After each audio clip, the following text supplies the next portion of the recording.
Emesin mağa telefondan çıkıp acıke şu koyga kızık жүрөм dedi ele. Ece salamasın kandayсыз? Aleykümselam kandayсыз Ece?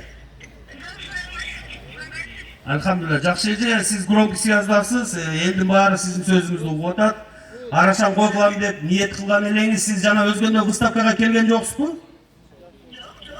Ha болду Ece. Men Karim Acımın bir emес siz 3 koylu boldunuz. Elde bir kol çapsın bir kursan bol uğup koyunuz.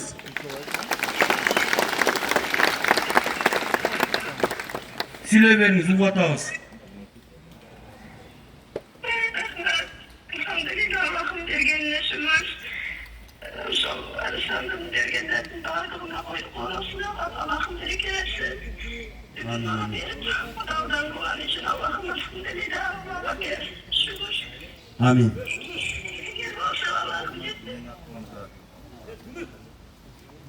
Allah razı olsun. Ece siz жаздан beri kutu attınız ele tölçüsün dedik. Al boldu bul boldu. Allah razı olsun. Şu Ece'miz göğsü çok eken bacaş baldarı menen özü saray kurup үйünün aldında koy mesta kılıp acıke dep jönöttü men mına uşu sarayda koy bagam dep baldarım hazır kanikулга çıktı dep koy bagat dep inşallah hazır mına Karasu'dan dagı bir inim gelip dagı bir kozu dedi. Gülayşe Ece sizler 4 kozulu boldunuz. 1 koy, 3 kozu, 4 baş boldu. Allah razı olsun.